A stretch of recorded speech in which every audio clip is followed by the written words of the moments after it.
اللہ نے فرمایا من یعش عن ذکر الرحمن، جو رحمان کے ذکر سے منہ موڑتا ہے، نقیض لہ شیطان، اس کے لیے سزا کے طور پر شیطان مقرر ہو جاتے ہیں اس کے ساتھ، وہ شیطانوں کی صحبت میں وہ چلا جاتا ہے۔ اللہ پاک نے قرآن ایک اور آیت میں فرمایا ومن اعرض عن ذکری فإن له معیشۃ ضنکا، کہ جس نے ہماری یاد سے یعنی اللہ کی اطاعت، اللہ کی مرضی کے مطابق زندگی نہیں گزارتا،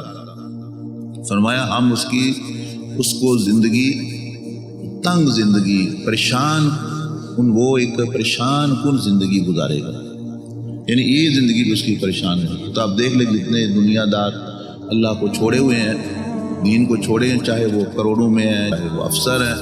وہ ایک تنگ ایک پریشان کن زندگی گزارے، اندر ان کی سکون نہیں ہے۔ اور جو اولیاء اللہ ہے، ولی ہیں اللہ کے، نیک بندے ہیں، چاہے ظاہری مشکلات بھی ہیں، وہ ایک اطمینان بری زندگی، سکون بری زندگی، اندر سے اندر ان کے سکون ہے۔ ظاہری پریشانی آ گئی ہے تو کوئی حرج نہیں۔ اس کی مثال ایسی ہے جیسے آپ ڈاکٹر کے پاس جاتے ہیں تو آپ کو وہ ٹیکہ لگاتا ہے، تو ظاہری طور پر تو ٹیکہ لگ رہا ہے، درد بھی ہو رہا ہے، جسم کے اندر سوئی جا رہی ہے، لیکن اندر سکون ہے۔ آپ دیکھیں وہ ٹیکہ تو تکلیف دہ چیز ہے، لیکن دل کو ان کو سکون ملتا ہے، دل میں پریشان، دل اطمینان میں ہوتا ہے میرا علاج ہو رہا ہے۔